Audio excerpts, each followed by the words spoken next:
To supply the blood to the parts of the body, जब ये होने लग जाए तो हार्ट के ऊपर लोड बढ़ेगा या नहीं?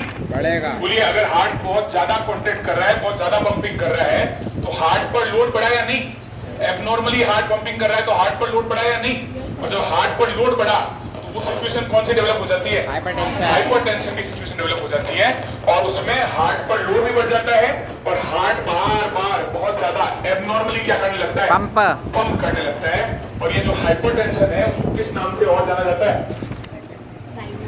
साइलेंट। बताइए, अंदर ही अंदर आदमी को मार देता है नहीं? अगर आप लंबे समय तक इसको ट्रीटेड नहीं करें तो कई तरह की क्रॉनिक डिजीज आपको ये कर सकता है ना? किडनी फेलियर करने के चांसेस है भाई साहब के, है या नहीं? तो ये भाई साहब बहुत खतरनाक वाले हैं, साइलेंट किलर बोले जाते हैं। क्या बोले जाते हैं? Silent killer. अंदर ही अंदर आपको पता ही नहीं चलेगा और आपको अंदर से खोखला कर देंगे। कौन कर देंगे अंदर से खोखला? ये हाइपरटेंशन वाले भाई साहब करते हैं। आई बात समझ में? मैंने फिर कहा हाइपरटेंशन का मतलब क्या है कि अगर हार्ट एबनॉर्मली पंप करे जिसके कारण से हार्ट पर क्या बढ़ जाए? लोड बढ़ जाए, तो जो सिचुएशन डेवलप होती है पूरी बॉडी के ब्लड वेसल्स में, वो सिचुएशन कौन सी होती है? हाइपरटेंशन की सिचुएशन डेवलप होती है। और हाइपरटेंशन को किस और नाम से जाना जाता है? Silent killer. Killer of the human body के नाम से भी इसको जाना जाता है। फिर अपन बात करते हैं कि अगर अपन कारणों के आधार पर, कॉज के आधार पर अगर बात करें तो हाइपरटेंशन को जनरली 3 भागों में बांटा जाता है। कितने भागों में? 3 भागों में। एक जो हाइपरटेंशन होता है उसको बोलते हैं प्राइमरी या एसेंशियल हाइपरटेंशन। क्या बोलते हैं? प्राइमरी या एसेंशियल हाइपरटेंशन। जो दूसरा हाइपरटेंशन होता है वो होता है सेकेंडरी हाइपरटेंशन। कौन सा होता है? Secondary hypertension. और जो तीसरा हाइपरटेंशन होता है वो होता है गेस्टेशनल हाइपरटेंशन। कौन सा होता है भाई? Gestational hypertension. कौन सा होता है? Gestational hypertension. अब सबसे पहला हाइपरटेंशन है प्राइमरी या एसेंशियल हाइपरटेंशन। ऐसा हाइपरटेंशन जो जनरली लोगों में होता है, कॉमन है लोगों में, तो कौन सा हाइपरटेंशन होता है? प्राइमरी हाइपरटेंशन होता है। प्राइमरी हाइपरटेंशन में जनरली क्या होता है कि आपको बहुत लंबे समय तक सिम्टम्स के बारे में क्या नहीं पता चल पाता है? सिम्टम्स नहीं पता चल पाते हैं और इस डिजीज को डेवलप होने में लंबा समय भी लगता है। क्या होता है? लंबा समय भी आपको इस डिजीज को डेवलप होने में लगता है और ये लंबे समय तक बॉडी में रहता है। या तो ये ऐसा एनवायरमेंटल फैक्टर से काम होता होगा, यानी एनवायरमेंटल फैक्टर्स इस तरह की चीजों को वल्नरेबल बनाते होंगे, या आपकी जो फिजिकल एक्टिविटी है वो रिड्यूस हो गई है इस वजह से होता होगा, या आपकी हेल्दी डाइट अनहेल्दी डाइट में बदल चुकी है इसलिए आपको ऐसा होता होगा, और या फिर आपने टोबैको और अल्कोहल का कंजप्शन ज्यादा करना शुरू कर दिया है तो आप में ये बीमारी होने के चांसेस हैं। तो सबसे कॉमन टाइप का अगर हाइपरटेंशन पूछ ले कि ह्यूमन बॉडी में कौन सा होता है, तो प्राइमरी किस नाम से और जाना जाता है? Essential hypertension. बॉडी में ये हाइपरटेंशन बहुत लंबा समय लगाता है डेवलप होने में, कई साल लग जाते हैं। आई बात समझ में? और जो दूसरा हाइपरटेंशन है उसको बोलते हैं सेकेंडरी हाइपरटेंशन। और सेकेंडरी हाइपरटेंशन जो है वो या तो आपको कोई बॉडी में ऑलरेडी डिजीज है, कोई बॉडी पार्ट इंपेयर्ड है, उसकी वजह से अगर आपको हाइपरटेंशन कॉज हो जाए तो वो कौन सा हाइपरटेंशन होता है? Secondary hypertension. और कई मेडिसिन के साइड इफेक्ट के रूप में, स्पेसिफिकली अगर देखें तो साइकोटिक मेडिसिन जो होती हैं उनके साइड इफेक्ट्स के रूप में ये आपके सेकेंडरी हाइपरटेंशन होने के चांसेस होते हैं। आई बात समझ में? आपने एसिटालोप्राम, क्लोनाजेपाम ये मेडिसिन सुनी होगी। आपकी बॉडी को एक टेम्परेरी टाइम के लिए तो ये काम करते हैं, लेकिन फिर नुकसान भी ये क्या करते हैं? बॉडी को पहुंचा देते हैं। और संभवतः आपकी बॉडी में सेकेंडरी हाइपरटेंशन होने के चांसेस में एक चांस तो कौन सा हो गया? बॉडी क्या है? बॉडी पार्ट कोई इंपेयर हो रखा है, कोई बॉडी पार्ट काम नहीं कर रहा है, तो एक कारण तो ये हो गया। हुआ या नहीं? हो गया। गेस्टेशनल हाइपरटेंशन का मतलब होता है ऐसा हाइपरटेंशन जो किस टाइम पीरियड में डेवलप होता है? प्रेगनेंसी के टाइम पीरियड में डेवलप होता है। वो हाइपरटेंशन कौन सा कहलाता है? गेस्टेशनल हाइपरटेंशन कहलाता है। और जो गेस्टेशनल हाइपरटेंशन है उसी को आप और किस नाम से जानते हैं? हाँ जी, PIH बोल सकते हैं ना? बोलिए, PIH बोलेंगे या नहीं? Pregnancy induced hypertension. यानी प्रेगनेंसी के कारण से हाइपरटेंशन डेवलप हो, क्या हो गया? प्रेगनेंसी इंड्यूस्ड हाइपरटेंशन होता है या नहीं भाई? चलिए, प्रेगनेंसी इंड्यूस्ड हाइपरटेंशन भी आपने बात की, गेस्टेशनल हाइपरटेंशन को ही बोलते हैं। अच्छा, इसी से फिर कंडीशन डेवलप होती है प्री एक्लाम्सिया, एक्लाम्सिया वाली, है या नहीं? तो ये सब चीजें आपको पता है। फिर अपन बात करते हैं हाइपरटेंशन के रिस्क फैक्टर्स की। किसकी? अच्छा, हाइपरटेंशन के रिस्क फैक्टर्स। अभी अपन थोड़ी देर पहले रिस्क फैक्टर लिखे नॉन कम्युनिकेबल डिजीज के, सारे रिस्क फैक्टर इस पे अप्लाई हो जाएंगे? बोलिए होंगे या नहीं? होंगे। अच्छा, अगर आपकी एज बढ़ रही है तो हार्ट काम करना कम करेगा, और हार्ट काम करना कम करेगा तो ये भी एज जो है वो फैक्टर है या नहीं रिस्क फैक्टर के रूप में? अच्छा, अनहेल्दी डाइट फैक्टर है या नहीं? बोलिए, आपका reduced physical activity risk factor है या नहीं? बोलिए, अगर आपसे पूछ लिया जाए कि टोबैको कंजम्पशन, अल्कोहल कंजम्पशन, ये भी आपका इसका रिड्यूस एक्टिविटी करेगा या नहीं? हार्ट की एक्टिविटी को बढ़ा देगा या नहीं? पंपिंग एक्टिविटी को बढ़ा देगा या नहीं? तो उस कारण से हार्ट पर लोड पड़ेगा या नहीं? ये सब चीजें हो जाएगी। और मेरा कहने का मतलब कि रिस्क फैक्टर वही सारे हैं जो किसके रिस्क फैक्टर हैं? नॉन कम्युनिकेबल डिजीज के रिस्क फैक्टर हैं। अगर आपकी बॉडी में फैट बढ़ जाए ब्लड वेसल्स में, तो भी वो क्या कॉज कर सकता है? आपको हाइपरटेंशन कॉज कर सकता है, क्योंकि बॉडी में हार्ट को प्रॉपर ब्लड सप्लाई होगी नहीं, और हार्ट बार बार पंप करेगा ब्लड सप्लाई को पूरे बॉडी पार्ट्स तक पहुंचाने के लिए, करेगा या नहीं? तो उस कारण से भी सिचुएशन डेवलप होगी, और हम कहेंगे ये सारे क्या है इसके रिस्क फैक्टर। रिस्क फैक्टर्स में कोई दिक्कत भाई? हाइपरटेंशन में आपने सबसे पहले पढ़ा हाइपरटेंशन की डेफिनेशन में आपने क्या कहा कि जब हार्ट एबनॉर्मली पंप करे और हार्ट के एबनॉर्मल पंपिंग के कारण हार्ट पर लोड बढ़ जाए, तो जो सिचुएशन डेवलप होती है वो सिचुएशन क्या कहलाती है? हाइपरटेंशन कहलाती है। उसके बाद आपने क्या पढ़ा हाइपरटेंशन के बारे में? कि हाइपरटेंशन को एक साइलेंट किलर के रूप में भी जाना जाता है। फिर आपने पढ़ा कि हाइपरटेंशन के 3 टाइप जनरली कॉज के आधार पर होते हैं। पहला होता है प्राइमरी एसेंशियल हाइपरटेंशन होता है या नहीं? सेकंड जो होता है वो कौन सा होता है? Secondary hypertension. और जो तीसरा होता है वो कौन सा होता है? गेस्टाइनल हाइपरटेंशन। और गेस्टेशनल हाइपरटेंशन को किस और नाम से जानते हैं? Pregnancy induced hypertension. कोई दिक्कत भाई? फिर अपन ने बात की कि जो प्राइमरी या एसेंशियल हाइपरटेंशन है वो जनरली लोगों में ज्यादा होता है। कॉमन टाइप का हाइपरटेंशन कौन सा है? Primary essential hypertension. और प्राइमरी हाइपरटेंशन में आपने ये बताया कि इसको डेवलप होने में सालों लग जाते हैं। बोलिए लगते हैं या नहीं? लगते हैं। सिम्टम्स भी कम शो होते हैं या नहीं? आपकी बॉडी में रिड्यूस फिजिकल एक्टिविटी है, अनहेल्दी डाइट है, एनवायरमेंटल फैक्टर्स के कारण से आपकी बॉडी में अगर आपके ब्लड वेसल्स जो है उनमें चेंजेस आ रहे हैं, यानी आपकी ब्लड वेसल्स में एथेरोस्क्लेरोसिस जैसी कंडीशन हो रही है, तो ये सिचुएशन डेवलप होगी हाइपरटेंशन वाली। और अगर मैंने आपको कहा कि आपकी बॉडी पहले से इंपेयर्ड है, कोई डिजीज आपको है, कोई बॉडी पार्ट आपका इंपेयर्ड है, या किसी मेडिसिन का साइड इफेक्ट है, तो कौन सा हाइपरटेंशन कौन हो जाएगा? Secondary hypertension. और मैंने कहा कि ऐसा हाइपरटेंशन जो प्रेगनेंसी के टाइम में इंड्यूस होता है, कौन सा हाइपरटेंशन? गेस्टेशनल हाइपरटेंशन होता है। फिर अपन ने बात की रिस्क फैक्टर्स की, और मैंने कहा रिस्क फैक्टर वही सारे होंगे जो किसके होते हैं? एक नॉन कम्युनिकेबल डिजीज के जो रिस्क फैक्टर होते हैं वही रिस्क फैक्टर इसमें भी होंगे या नहीं? बताइए होंगे या नहीं भाई? रिस्क फैक्टर की अगर अपन बात करेंगे तो अपन कहेंगे कि रिस्क फैक्टर में बहुत सारे रिस्क फैक्टर हैं जिसमें अपन नॉन मॉडिफाइएबल, मॉडिफाइएबल सारे रिस्क फैक्टर्स को शामिल कर सकते हैं या नहीं भाई? चलिए अब अपन देखते हैं क्लासिफिकेशन ऑफ हाइपरटेंशन। क्या देखते हैं? Classification of hypertension. तो हाइपरटेंशन का जब क्लासिफिकेशन देखेंगे तो आपको पता चलेगा कि 4 तरह का क्लासिफिकेशन हाइपरटेंशन का होता है। एक हाइपरटेंशन की या तो नॉर्मल बीपी होगा आपका, है ना, नॉर्मल ब्लड प्रेशर हो सकता है आपका, या आप प्री हाइपरटेंशन स्टेज में होते हैं। कौन से हाइपरटेंशन स्टेज में होते हैं? प्री हाइपरटेंशन स्टेज में होते हैं। या आपको स्टेज फर्स्ट हाइपरटेंशन होता है। कौन सा होता है? Stage first hypertension. या आप जो सिचुएशन होती है वो होती है स्टेज 2 हाइपरटेंशन। कौन सी होती है भाई? स्टेज 2 हाइपरटेंशन होती है नहीं? चलिए, अब जो नॉर्मल बीपी होता है उसमें एक होता है बीपी आपका जिसको ऊपर वाला बीपी बोलते हैं, कौन सा? सिस्टोलिक। अच्छा, दूसरा बीपी कौन सा? डायस्टोलिक। अच्छा, किसमें मापते हो? MM of Hg. ये तो पता है ना भाई? हाँ। एमएम ऑफ एचजी में नापते हैं, ये तो पता है। अच्छा, नॉर्मल बीपी जो होता है वो कितना होता है? 120/80। 120 तो क्या होगा? सिस्टोलिक और डायस्टोलिक कितना होगा? 80।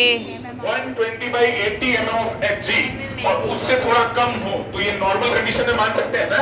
चलिए, फिर अपन ने बात की प्री हाइपरटेंशन स्टेज की।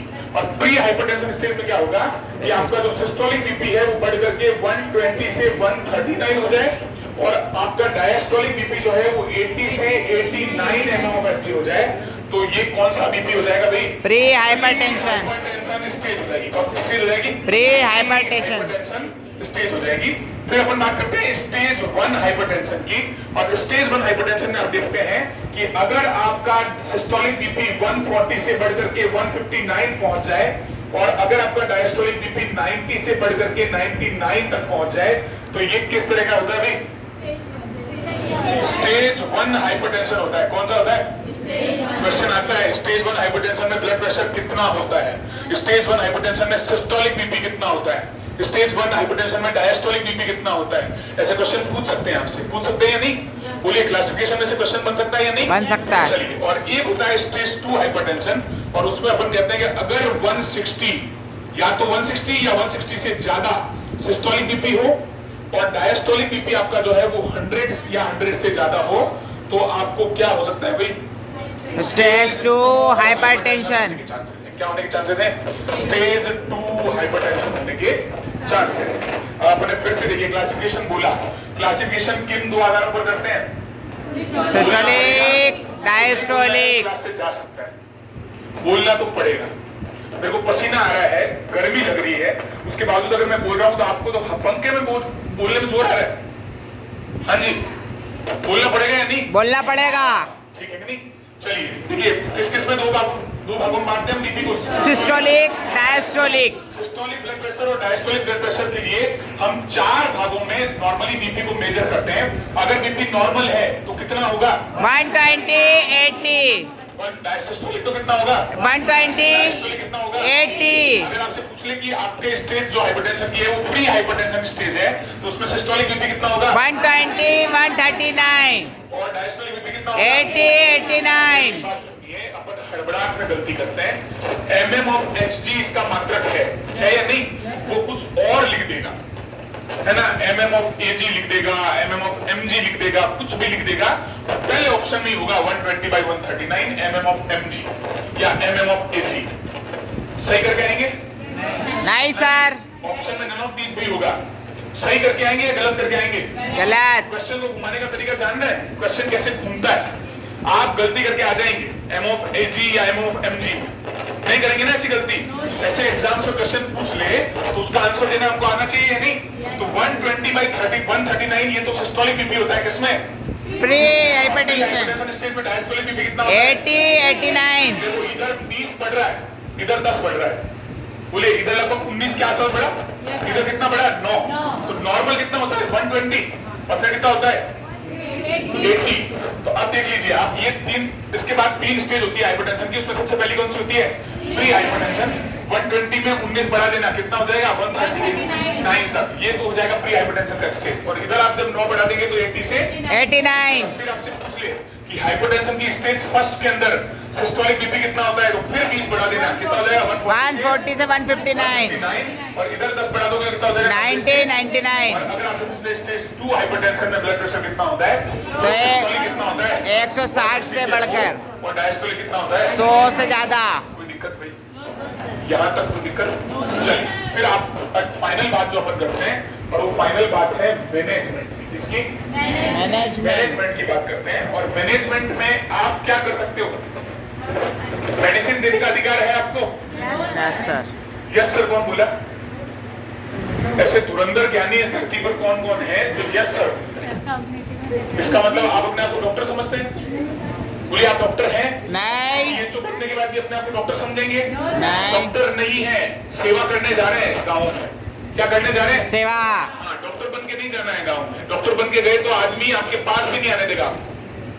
लेकिन अगर सेवा करने के उद्देश्य से गए तो मैं दावे से कह सकता हूँ कि आपको वो भगवान मानेगा।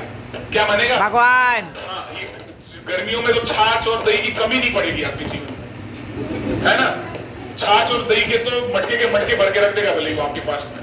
रोज 15 मिनट, उसके बाद पानी की जगह छाछ पियो, पानी की जगह दही पियो। गांव वाला आदमी बहुत अच्छा होता है, ये मेरा अनुभव कहता है। आई बात समझ में? लेकिन किस उद्देश्य से जाना है? अच्छा, भगवान से अभी से ये बात बोल देना कि भगवान, मैं अगर सीएचओ बन के गया तो सेवा ही मेरा उद्देश्य होगा, ठीक है? तो भगवान भी आपको सीएचओ का एग्जाम में सेलेक्ट करवा देगा। और अगर मन में थोड़ा बहुत भी ऐसा है मैं डॉक्टर बनने जा रहा हूँ, तो फिर भगवान आपको सीएचओ नहीं बनने देगा, नहीं बनाएगा, हरगिज नहीं बनाएगा। ये मेरा अनुभव कहता है ना? आपको मैं दावे से कह रहा हूँ, मन में हमेशा सेवा का भाव लेकर के गांव में जाना। गांव में सम्मान भी खूब मिलेगा, और आप गांव में जो करना चाहे वो कीजिएगा, लेकिन आपको सम्मान मिलेगा। तो आपसे कहने का मतलब हमेशा सेवा को उद्देश्य मान के चलिए। तो अपन बात कर रहे थे मैनेजमेंट की। किसकी बात कर रहे थे? मैनेजमेंट। मैनेजमेंट में आप मेडिसिन दे सकते हैं क्या? तो Nice. एक जो मैनेजमेंट होता है वो होता है फार्माकोलॉजिकल मैनेजमेंट। उसमें आप क्या देते हैं? मेडिसिन। जब मेडिसिन देने का अधिकार आपको है या नहीं? नहीं है। आप लोगों को शायद वो टेलीकंसल्टेशन वाला एक मेथड चलता है गांव में, मतलब आप सीएचओ बन करके जाएंगे गांव में और वहां पर एक फोन के द्वारा या एक किसी भी आपको टैबलेट लैपटॉप शायद कुछ देंगे, उसके द्वारा आप वहां पर फोन कीजिएगा डॉक्टर को जिले पे, और डॉक्टर फोन उठाएगा और फोन उठाकर आप उनको बताएंगे कि भाई इस पेशेंट का बीपी इतना है, तो वो आपको उस हिसाब से मेडिसिन लिख के दे देंगे और आपको मेडिसिन उस पेशेंट को प्रोवाइड करवानी है। ये जिम्मेदारी आपकी होगी। क्या होगी? ये जिम्मेदारी आपकी होगी। और आपको जो मेन मैनेजमेंट करना है वो कौन सा करना है भाई? लाइफ स्टाइल मैनेजमेंट, जिसको अपन बोलते हैं नॉन फार्माकोलॉजिकल मैनेजमेंट। अगर नॉन फार्माकोलॉजिकल मैनेजमेंट में क्या क्या करोगे? उसको बोलेंगे भाई तू नमक थोड़ा कम खाया कर, तेरी डाइट को हेल्दी रखा कर, बैलेंस डाइट रखा कर, चलना फिरना चालू कर, दारू पीता है तो बंद कर दे, सिगरेट पीता है तो बंद कर दे, टॉबे को खाता है तो बंद कर दे। बोले कहेंगे या नहीं? अच्छा, एनवायरमेंटल फैक्टर्स, आसपास में सराउंडिंग एनवायरमेंट कैसा है उसको लेकर भी उसको सलाह दे सकते हैं या नहीं? उसको जीवन को अच्छे से जीने की सलाह आप दे सकते हैं या नहीं? तो आपका काम कौन सा मैनेजमेंट है? लाइफ स्टाइल मैनेजमेंट है या नहीं? अच्छा, आपसे पूछेंगे सीएचओ का मेन प्रायर वर्क क्या है? Prior work for hypertension. तो प्रायर वर्क आपका यही है, लाइफस्टाइल मैनेजमेंट करवाना है। वहां ज्ञान मत बांट देना एम्लोडिपिन 5 mg। बोलिए, आपके ऑप्शन में ये भी होगा कि एम्लोडिपिन 5 mg देंगे, तो एम्लोडिपिन 5 mg आप दे देंगे क्या? नहीं। आप क्या करने वाले हो? Lifestyle management. Life style manage करने वाले हो। कोई दिक्कत है क्या? लाइफ स्टाइल को मैनेज कर लोगे? अपनी ही नहीं कर पाए तो दूसरों क्या करेंगे? बताइए, हमारी खुद की लाइफ स्टाइल मैनेज है क्या? दूसरों कैसे करोगे? बोलो भाई। अच्छा, एडवाइस देने में क्या जाता है? इस धरती पर 3 लोग बहुत सारे हैं। कौन कौन से? ज्ञानचंद, रायचंद और हुकुमचंद। 3 तरह के लोग आपको मिलेंगे। एक होता है ज्ञानचंद, जिसके पास अथाह ज्ञान होता है ना, ज्ञान बांटने में पीछे कभी नहीं रहता है। एक होता है रायचंद, जितनी राय मांगो उतनी राय उससे आपको मिल जाएगी। कोई से भी विषय पर मांगो आपको राय दे देगा। तो वो कैसा आदमी है? समझ लेना वो कैसा है? रायचंद। और एक होता है हुकुमचंद, यानी वो आपके ऊपर बार बार हुकुम चलाएगा, ये काम कर दे, ये काम कर दे, ये काम कर दे, ये काम कर दे। तो धरती पे कैसे लोग होते हैं? 3। एक होता है रायचंद, ज्ञानचंद, एक होता है और एक होता है हुकुमचंद। 3 तरह के लोग धरती पर हैं। आप उनमें से क्या है मुझे कान में बताइएगा पहले, है या नहीं? तो मैं एक्सपेरिमेंट करूंगा। चलिए, हाइपरटेंशन टॉपिक आपका कंप्लीट हो गया है, इसको लिख लो।